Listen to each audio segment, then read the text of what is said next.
ಮಾನ್ಯ ನಗರ police ಆಯುಕ್ತರಾಗಿರುವಂತಹ Dayanand IPS ರವರು ಒಂದು ಸಾರ್ವಜನಿಕ ನೋಟಿಸನ್ನು ಇಂದು ಪ್ರಕಟಿಸಿದ್ದಾರೆ. ಈ ನೋಟಿಸ್ ಭಾಳ ಉಪಯೋಗವಾಗಿದ್ದು ಸಾರ್ವಜನಿಕರಿಗೆ ಇದರ ಬಗ್ಗೆ ಅರಿವು ಮೂಡಬೇಕು ಎಂಬ ಕಾರಣಕ್ಕೆ ಈ ವಿಡಿಯೋ ಮಾಡುತ್ತಿದ್ದೇನೆ. ನೋಟಿಸ್ನ ಸಾರಾಂಶ ಏನೆಂದರೆ, ಬೆಂಗಳೂರಿನಲ್ಲಿ ಟೂ ವೀಲರ್ಗಳು ಅಂದರೆ 80 ಲಕ್ಷದಷ್ಟು ಟೂ ವೀಲರ್ಗಳು ಬೆಂಗಳೂರು ನಗರದಲ್ಲಿ ರಿಜಿಸ್ಟರ್ ಆಗಿದ್ದಾವೆ. ಅದರಲ್ಲಿ ದಿನಕ್ಕೆ 1500ರಿಂದ 2000 ಹೊಸ ಟೂ ವೀಲರ್ಗಳು ಪ್ರತಿದಿನ ರಿಜಿಸ್ಟರ್ ಆಗುತ್ತಿದ್ದು, average of 14 to 16 vehicles have been stolen. ಅಂದರೆ ಆ್ಯಾವ್ರೇಜು ದಿನಕ್ಕೆ 14ರಿಂದ 16 ವೆಹಿಕಲ್ಗಳಷ್ಟು ಕಳ್ಳತನ ಆಗುತ್ತಿದೆ ಕಳೆದ 3 ವರ್ಷದಲ್ಲಿ ಪ್ರತಿದಿನ. ಆದ್ದರಿಂದ ಕೆಲವೊಂದು ಇನ್ಸ್ಟ್ರಕ್ಷನ್ಗಳನ್ನು ಪಬ್ಲಿಕ್ಕಿಗೆ ಪ್ರಿಕಾಷನರಿ ಮೆಥಡ್ ಆಗಿ ಕಳ್ಳತನವನ್ನು ಹೇಗೆ ತಡೆಗಟ್ಟಬಹುದು ಎಂಬ ವಿಷಯಕ್ಕೆ ಸಂಬಂಧಿಸಿದಂತೆ ಈ ಸಾರ್ವಜನಿಕ ನೋಟಿಸ್ ಜಾರಿಗೊಳಿಸಿದ್ದಾರೆ. ಮೊದಲು ಕಳ್ಳತನ ಆಗಲಿಕ್ಕಿರುವ ಕಾರಣಗಳ ಬಗ್ಗೆ ಅರಿವು ಮೂಡಿಸಲಿಕ್ಕೆ ಪ್ರಯತ್ನ ಬಿದ್ದಿದ್ದಾರೆ. ಮೊದಲನೇ ಕಾರಣ, ಪಾರ್ಕಿಂಗ್ ದ ವೆಹಿಕಲ್ಸ್ ಕೇರ್ಲೆಸ್ಲಿ. ಅಂದರೆ ಕೇರ್ಲೆಸ್ ಆಗಿ ತಮ್ಮ ವೆಹಿಕಲ್ಗಳನ್ನ ಪಾರ್ಕ್ ಮಾಡೋದ್ರಿಂದ ಕಳ್ಳತನ ಆಗ್ತಿದೆ ಅಂತ ಹೇಳ್ತಾ ಇದ್ದಾರೆ. ಹಾಗೆಯೇ ಲೀವಿಂಗ್ ಕೀ ಇನ್ ಪಾರ್ಕ್ಡ್ ವೆಹಿಕಲ್. ನಾವು ನೋಡಿದ್ದೀವಿ, ನಮ್ಮ ಫ್ರೆಂಡ್ಸ್ ಯಾರಾದರೂ ಗಾಡಿಗಳು ಮೇಲೆ ಕೀ ಬಿಟ್ಟು ಹೋಗಿರ್ತಾರೆ. ಕೆಲವು ಟೈಮ್ ಮರೆತು ಬಿಟ್ಟು ಹೋಗಿರ್ತಾರೆ, ಕೆಲವು ಟೈಮ್ ಯಾರು ಎತ್ಕೊಂಡು ಹೋಗ್ತಾರೆ ಅಂತ ಕೇರ್ಲೆಸ್ ಆಗಿ ಬಿಟ್ಟು ಹೋಗಿರ್ತಾರೆ. ಅದು ಒಂದು ಕಾರಣ ಆಗಿದೆ. Using the vehicles with easily breakable ಹ್ಯಾಂಡ್ಲಾಕ್ಗಳು ಈಸಿಯಾಗಿ ಬ್ರೇಕ್ ಆಗುವಂಥ ಹ್ಯಾಂಡ್ಲಾಕ್ಗಳು ಇರ್ತವೆ, ಅಂಥ ಗಾಡಿಗಳು ಕಳ್ಳತನ ಆಗ್ತಾ ಇದ್ದಾವೆ. Using old vehicles which do not have proper locking systems. ಕೆಲವು ಹಳೆಯ ಗಾಡಿಗಳು ನಮ್ಮ ಫ್ರೆಂಡ್ಸು ಫ್ಯಾಮಿಲಿಯಲ್ಲಿ ನೋಡಿರ್ತೀವಿ, ಅದಕ್ಕೆ ಲಾಕಿಂಗ್ ಸಿಸ್ಟಮೇ ಕರೆಕ್ಟಾಗಿರೋದಿಲ್ಲ, ಅಂತಹ ಗಾಡಿಗಳು ಕಳ್ಳತನ ಆಗ್ತಾ ಇದ್ದಾವಂತೆ. Parking vehicles in places without CCTV coverage.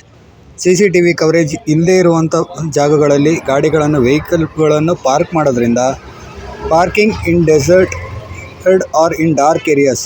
ಅಂದರೆ ಕತ್ಲಾದಂಥ ಪ್ರದೇಶಗಳಲ್ಲಿ ಗಾಡಿಗಳನ್ನು ಪಾರ್ಕ್ ಮಾಡೋದ್ರಿಂದ, not implementing appropriate anti theft ಮೆಕ್ಯಾನಿಸಮ್ಗಳು ಏನಿದ್ದಾವೆ, ಅಂದರೆ ನಮ್ಮ GPS ಅದು ಇದು ಅದನ್ನು ಇನ್ಸ್ಟಾಲ್ ಮಾಡದೇ ಇರುವಂತಹ ಕಾರಣಗಳಿಂದ, ಈ ಮೇಲ್ಕಂಡ ಕಾರಣಗಳಿಂದನೇ ಗಾಡಿಗಳ ಕಳ್ಳತನ ಹೆಚ್ಚಾಗಿ ನಡೆಯುತ್ತಿದೆ ಎಂದು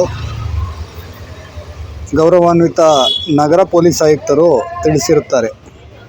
ಈಗ ಇದನ್ನು ತಡೆಗಟ್ಟುವ ನಿಟ್ಟಿನಲ್ಲಿ ಒಂದಷ್ಟು ಪ್ರಿಕಾಷನರಿ ಮೆಷರ್ಸ್ಗಳನ್ನು ಸಹ ಹೇಳಿದ್ದಾರೆ. ಇದು ತುಂಬ ಉಪಯೋಗಕರವಾಗಿದೆ. ಪ್ರಿಕಾಷನರಿ ಮೆಷರ್ ಏನೆಂದರೆ, ಗಾಡಿಗಳಿಗೆ GPS ಸಿಸ್ಟಮನ್ನು ಅಳವಡಿಸುವುದು, ಹಾಗೆಯೇ ಗಾಡಿಯ ವೀಲ್ಗಳಿಗೆ ಲಾಕಿಂಗ್ ಸಿಸ್ಟಮನ್ನು ಅಳವಡಿಸುವುದು, ensuring the locks are in good quality. ಅಂದರೆ ಲಾಕ್ಗಳು ಒಳ್ಳೆಯ ಕ್ವಾಲಿಟಿಯಲ್ಲಿದ್ದಾವೆ ಎಂಬುದನ್ನು ಖಚಿತಪಡಿಸುವುದು.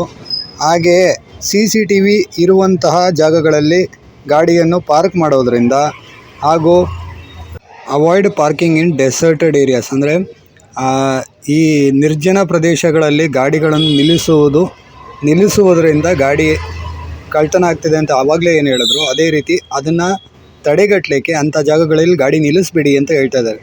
Not leaving the keys behind when the vehicle is parked. ಗಾಡಿಯನ್ನು ಪಾರ್ಕ್ ಮಾಡೋ ಸಂದರ್ಭದಲ್ಲಿ ಗಾಡಿ ಮೇಲೆ ಕೀ ಬಿಟ್ಟು ಹೋಗಬೇಡಿ ಅಂತಲೂ ಹೇಳ್ತಾ ಇದ್ದಾರೆ. ಆಮೇಲೆ last point, consider installation of alarm system which it be triggered or SMS sent to the mobile phone if an attempt is made to steal the vehicle with the duplicate key or breaking the circuit.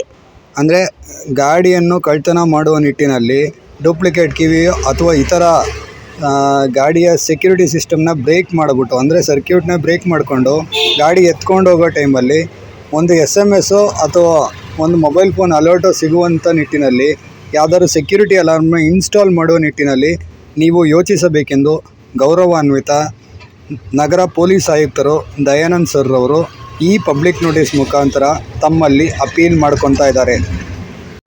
ಧನ್ಯವಾದಗಳು. ಮತ್ತೊಂದು ಸುದ್ದಿಯೊಂದಿಗೆ ಮತ್ತೆ ಬರುತ್ತೇನೆ.